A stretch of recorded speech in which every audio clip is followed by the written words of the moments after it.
Contrast uncut, yeah, you know that's us. Where we only speak the real and the real rock with us. Where we motivate the people and politic on success. Oh no, we ain't DJ Khaled, but they swearing we the best. Contrast uncut, contrast uncut, contrast uncut, contrast uncut. What's happening? It's Contrast Uncut. It's season 3, episode 5. Man, big shout outs to Uncle Snoops Army and Bobby D Presents. I appreciate you, brothers. It's your host Zylo, aka DJ Juan Dollars, like I won some money. Ladies and gentlemen, today we have 2 incredibly dope special guests. These brothers are real community warriors and difference makers for social justice. They are co-founders of Until Freedom. Until Freedom is a conglomerate of organizers, lawyers, artists, and survivors of injustice. Let me start off with the brother to the right of me. That's the General. He's from the Bronx, New York. He's a legendary rapper, author, and criminal justice reform activist. Next to the General to the left, we have another brother from New York. He's a movement lawyer, senior strategist, and policy guru. They have done so much in our communities, and we will have all episodes to chop it up with Mysonne, the General, and Angelo Pinto, the Esquire. Everybody, how you doing? What's going on, bro? Hey, that was a good intro, man. You did good. You did this all right. Oh, come on. When you got the presence of you brothers, you better have it right and then some. Man, well, we appreciate that, beloved. Man, so I got to make sure I tell you, brothers, time's the most finite thing we have on this earth. And I wanted to make sure from the beginning, I tell you, brothers, how much I appreciate you coming on the show and especially your time. Definitely. Thank you. And, bro, I can't spend a second longer without bringing up justice for Brianna Taylor. It's been 152 painstaking days. On March 13th, 2020 in Louisville, Kentucky, Brianna Taylor was murdered by 3 police officers during a no-knock search warrant, ambushing the house with firing 22 bullets, 8 of which struck this beautiful sleeping soul that was innocent and essential worker that we all know as Brianna Taylor. Here we are 5 months later, still pleading for justice for Brianna and what we can do to raise awareness on her case and the amount of people calling and writing letters to bring justice to the officers that murdered Brianna Taylor. And, I want to just go ahead and hit this, on the nail from the jump. What can we do? What's some insight? Just, pour the listeners what all of us can do to do a difference. Because you guys are definitely at the forefronts, but we all need to either join or push the forefronts further, something to keep you guys uplifted and motivated, because this has to be done. Well, I think for us, well, first of all, thank you for having us, man. We appreciate you for having us. I think for us, our motto is all you got is all we need. So whatever you can do, we ask that you do. Everybody is not going to be able to be on the front lines with us. Everybody can't risk arrest. People don't have the time to be out here in the movement and strategize and do things that are necessary. You don't write policy. You don't do these things. But maybe you have a computer where you can tweet something out. Maybe you have a following. Maybe you can, maybe you do art.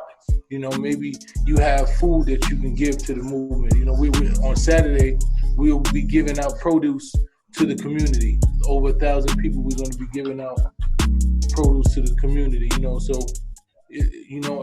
what I say is, we don't really like donations, but we love investments, and Until Freedom, I don't want you to feel like you do giving charity. I want you to feel like you're investing in your freedom.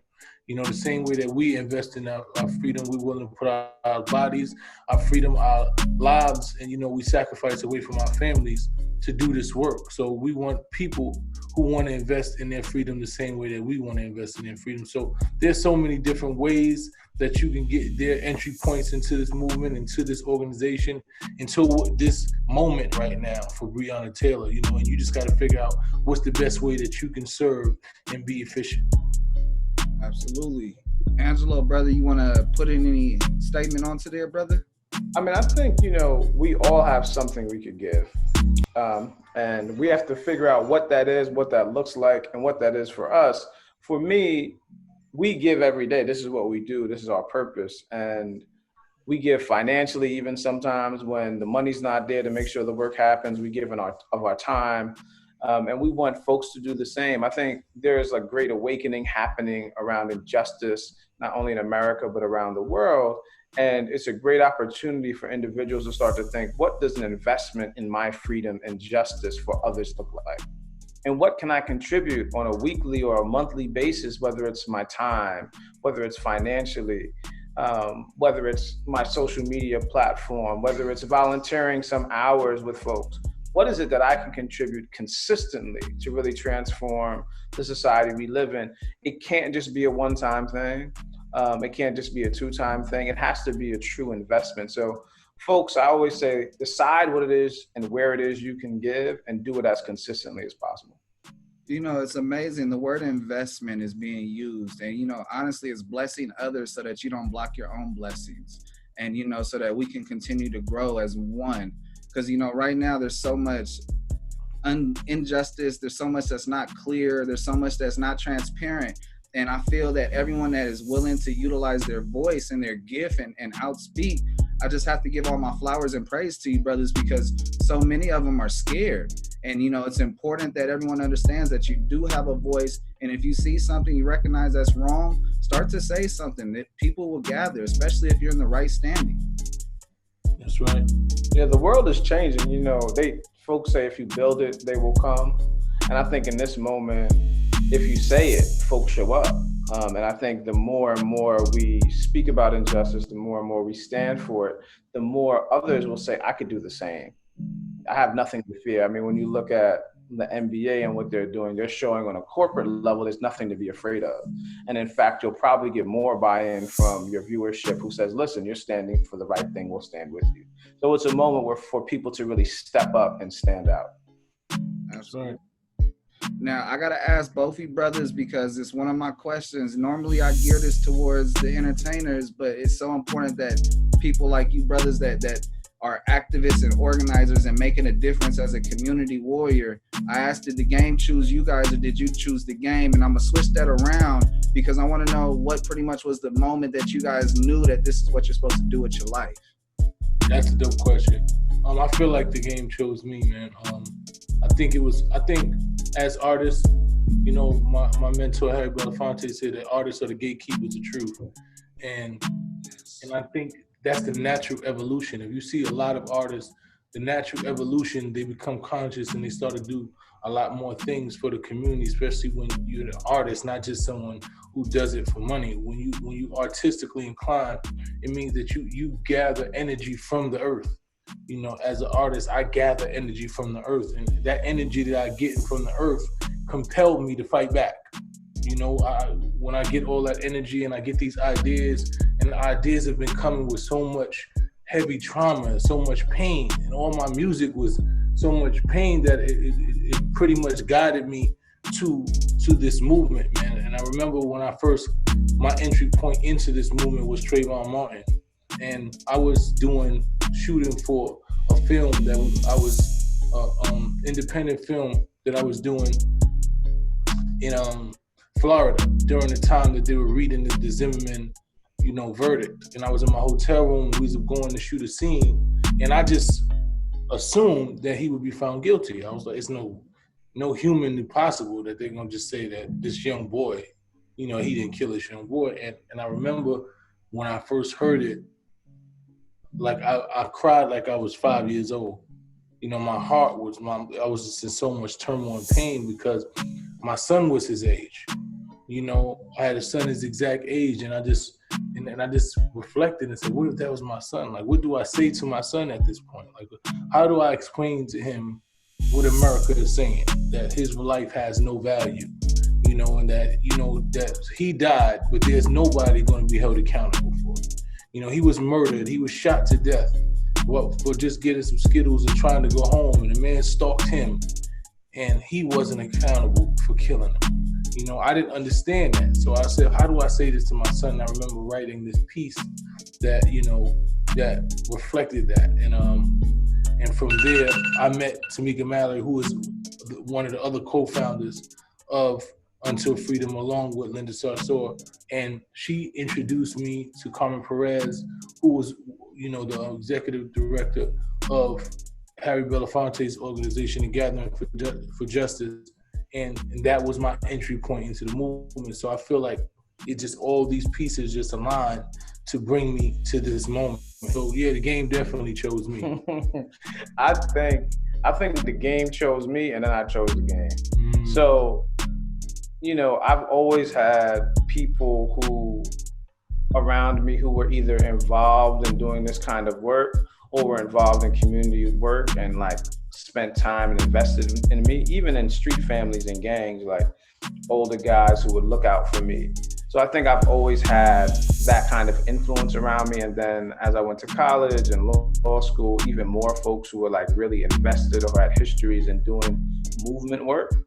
And then also I started to learn about the ways in which my community and my family, where their folks were incarcerated or prosecuted as adults when they were teenagers, I started to realize that the things that I was experiencing in my family were actually phenomenon that people write about and talk about.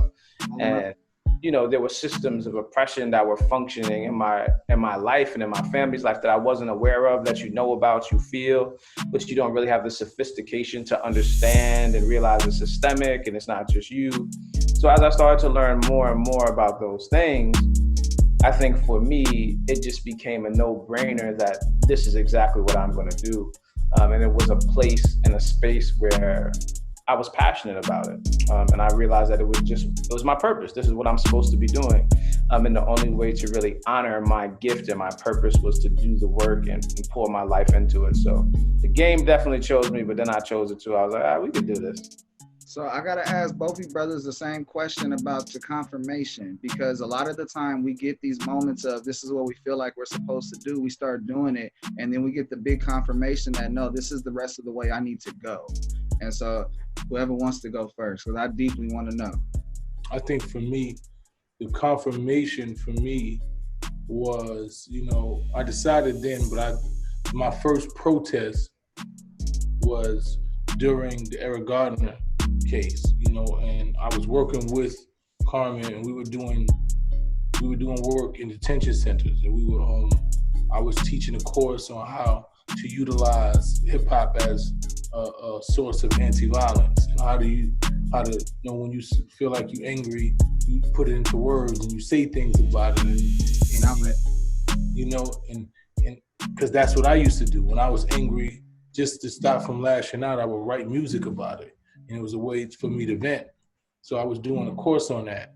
And I remember we had just finished doing our course, and we walked outside and she was like, yo, they just killed this man. Regardless, did you see the video? We saw the video, and she's like, we gotta hit the streets. And I had never been to a protest prior to that. I had never done anything.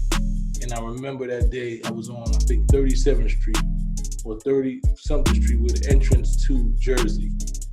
And we sat down in the middle of the road. It was thousands of people surrounding me. And I just felt like this is where I need to be at. Like I was surrounded by people who had the same intentions, who had the same warrior spirit, who was fed up with the injustice in the system, who really wanted more. And I looked to the left and right of me, and I seen people with that same energy, and I never felt more comfortable at home anywhere, you know. And I said to myself, this is what I need to be doing in my life.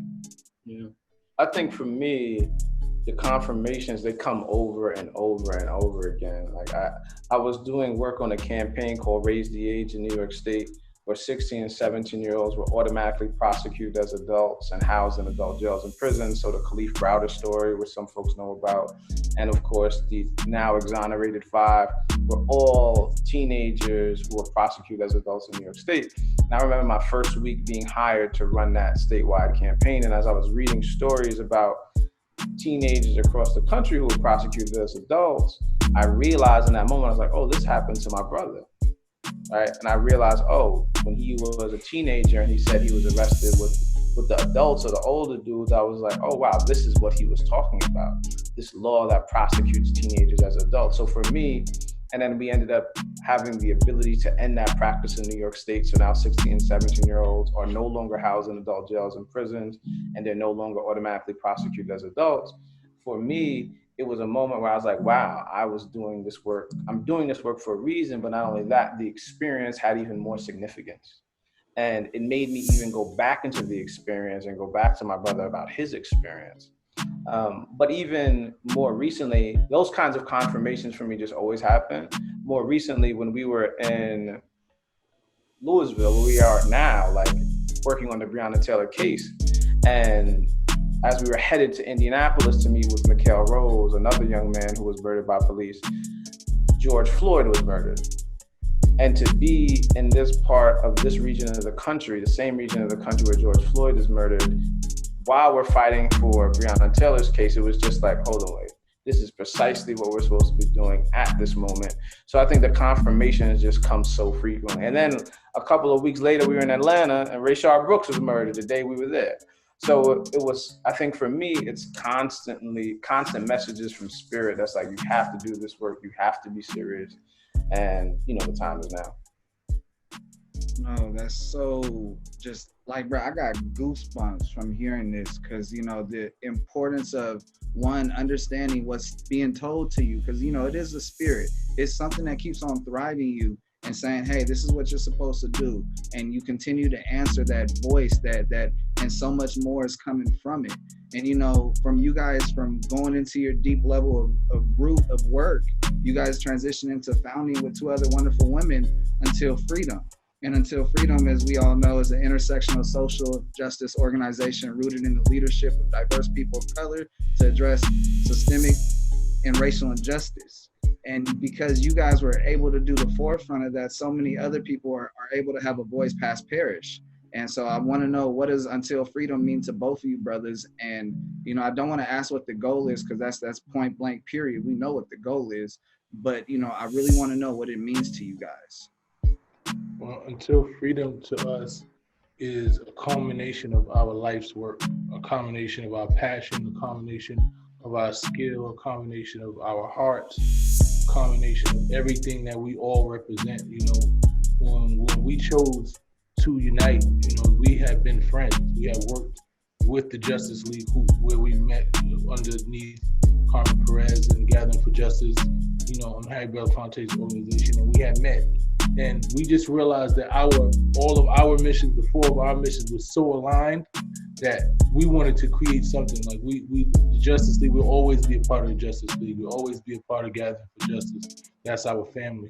But we wanted to create something that really spoke to what it is that we were really, our passion was. And it was just Black people. It was Black people in the plight of Black people and marginalized people in all over this world in equity. And we wanted to be able to speak freely.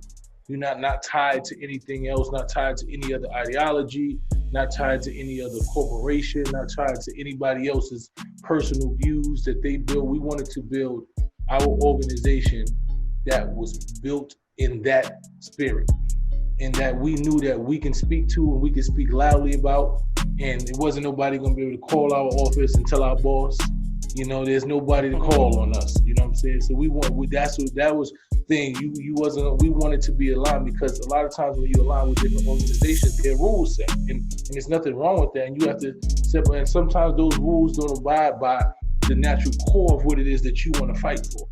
Right. Sometimes, and you don't want to stain other organizations. You don't want to have other people's legacies damaged by what it is that you believe in or affected by, especially if they're not aligned completely.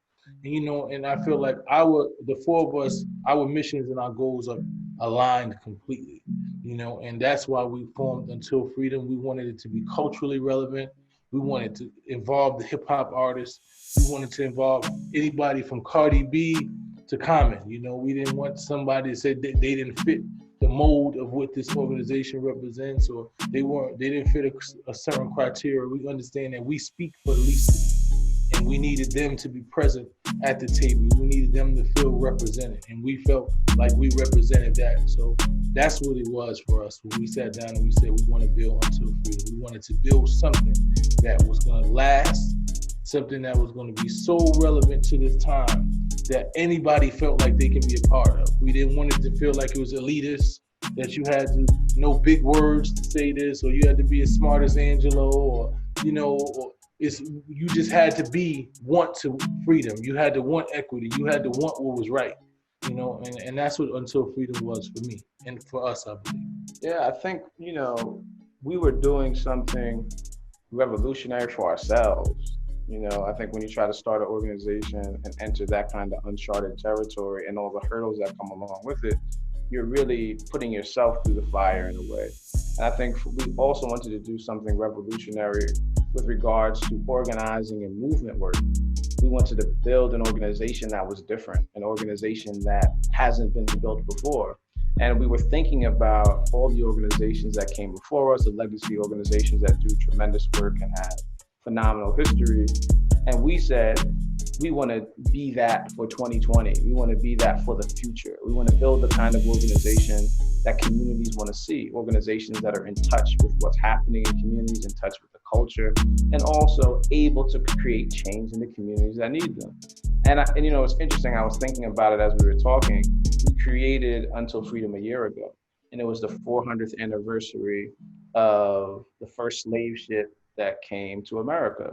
And one of the things I often thought about during the course of the work and last year was that really what we need to be thinking about is what the next 400 years looks like. And I think that's the work of Until Freedom. It's like, we know what we've experienced for the past 400 years. We know what other oppressed communities are experiencing today because of oppressive systems. But now we're building what the next 400 years of liberation, freedom, and justice looks like. And Until Freedom, for me, embodies that in a way that no other organization does. And I commend the work of all the others. And I think we work with other organizations, but for me, Until Freedom is going to set that kind of movement precedent that other folks, I believe, 10, 20, 30, 50, 100, 200 years from now will say they began to change the tide and we're here because of them. Yes, absolutely. I give you guys all the credit for recognizing what right looks like and applying pressure to what right looks like. Personally, myself, I wanted to get into politics, but you know, my father passed away at a young age. I grew up in poverty, so the street life was very enticing. I loved it, but I still got straight A's in school, did sports, and eventually that stuff caught up to me. I have an article up there where I worked for the senator, and I was really trying to be, you know, into politics, and I decided that I wanted other things, and I rode with my friends, my family, and we got arrested. We got charged with robbery in the second degree. I was 17 years old, my brother was 18, my other brother was 19. And I wrote a letter to the judge so that they got a less charge, and I took all the brunt because I was still a minor. And you know, that moment sticks with me, but I recognize at that exact moment I won't be able to do politics. And I was already in entertainment as a child. I tried to do movies, and I was supposed to be in Little Rascals. I go on and on, but you know, the point is that I had a recognition of, I knew that there was social injustice. Not everybody was treated the same. Equity of life did not mean the same thing to me, to the next person, and the next person. And from LA, they're the Jump Out Boys, LAPD, to Bakersfield Police Department. They like to shoot you and then ask you questions later. And you know, they've done a whole bunch of reports where this is one of the leadingest police murder places in the world, because it's sad. But you know, once I had the opportunity to not only get your guys' attention, I was like, I have to have these guys on the show. Not only for one, that what you guys are doing is really empowering the voice of everyone, but also for the people that don't have a voice, and for someone that's afraid to talk about their history and what they've been through. You guys live resilient through your history. And I got to give all my flowers to you brothers and really appreciate it.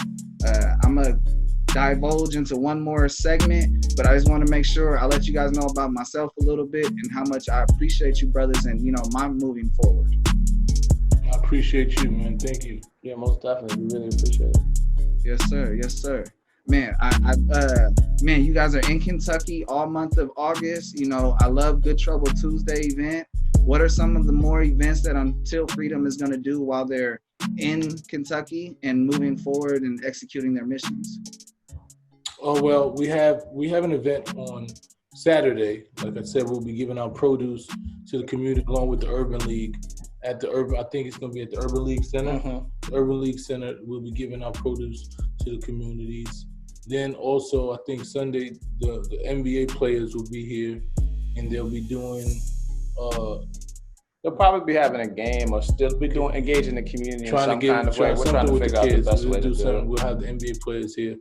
You know, throughout the month, we'll be giving out things to the community, because we don't want to just come and do community activities. We want to do community service as well.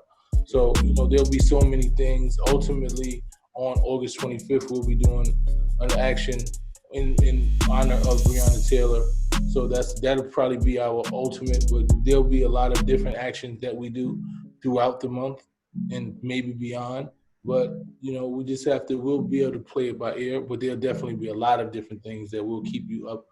And, if you pay attention to UntilFreedom.com, you go to the website, you'll be able to see all the activities and things that we're doing daily. Yeah, and every week we'll be doing Good Trouble Tuesday. Yes, every Tuesday we'll be doing something in the community that folks in Louisville can be a part of and folks outside of can be a part of.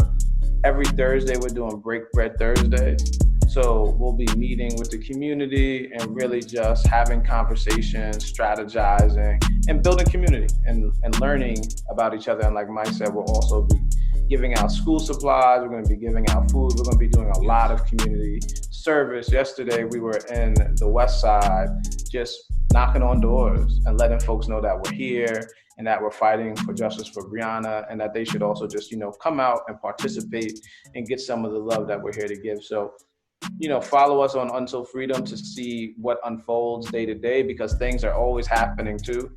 Like we went to a protest 2 days ago. We didn't plan on going to. So there's a ton of stuff happening. You never know who's going to show up, but a lot of great stuff will be unfolding this month.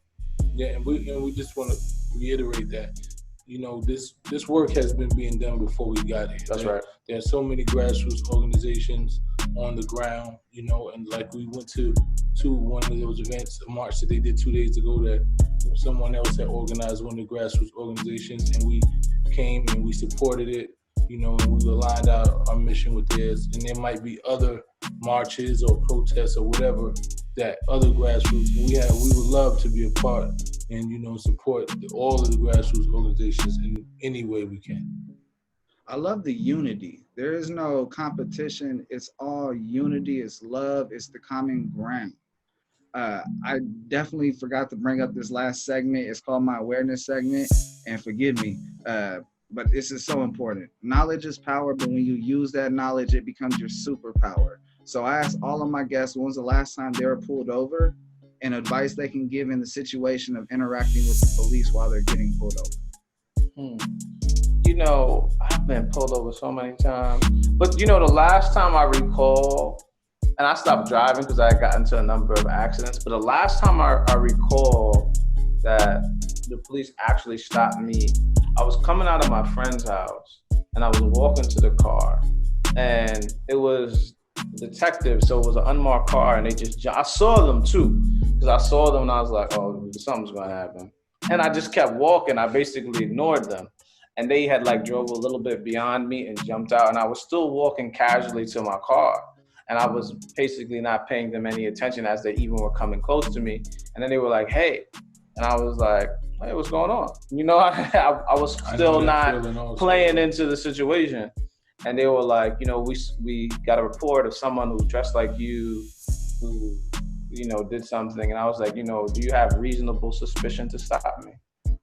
And the minute I said that, they just left. They just turned around, got in the car.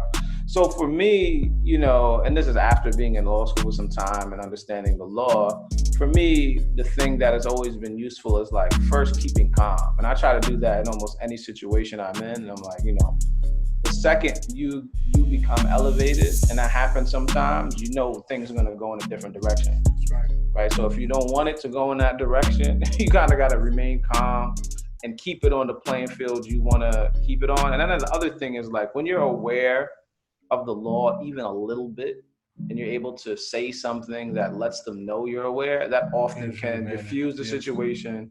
They'll realize that you're not just someone on the street that they can take advantage of. And that's my big advice. Remain calm, ask them if they have reasonable suspicion to stop you, and they'll usually, in some instances, kind of backtrack and get out of the way. That's crazy because it's a good segue for my book. I have a children's book called I Know My Rights, and I wrote it a few months ago. I wrote it actually in February. It released it in February in March actually, right during the pandemic. And it's about just knowing, it's about the 10 amendments of the Constitution and knowing your rights, and it's for children. And when you, like he said, when you ask them, do you have reasonable suspicion to stop me? They're aware that you understand your rights. That's right. You know, they hear, when they hear you use that terminology, they know that he knows what's going on. If I don't, then he knows that I'm liable, that I've done something against the law.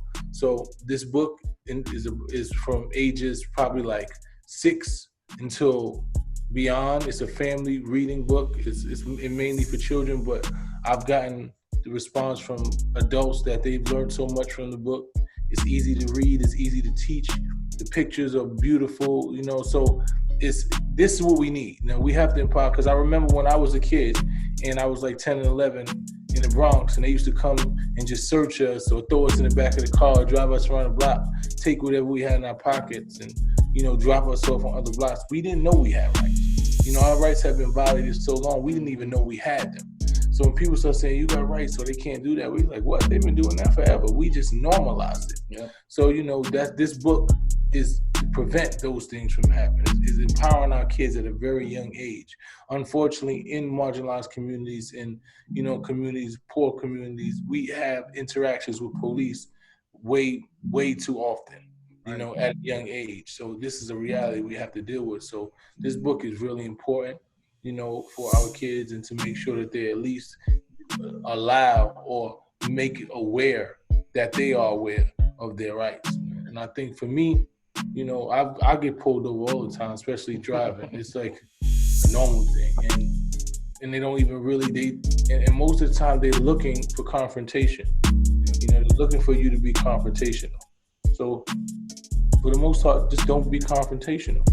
It doesn't add anything to it. If you're already aware that the likelihood of them doing something to harm you is very likely, and if you meet them with an energy when you're not prepared to do anything else but take the beating, it doesn't make sense. You know, so the bottom line is, don't be confrontational. Be stern, be aware, make sure that you state that you know your rights, you ask proper questions, but you don't have to be confrontational.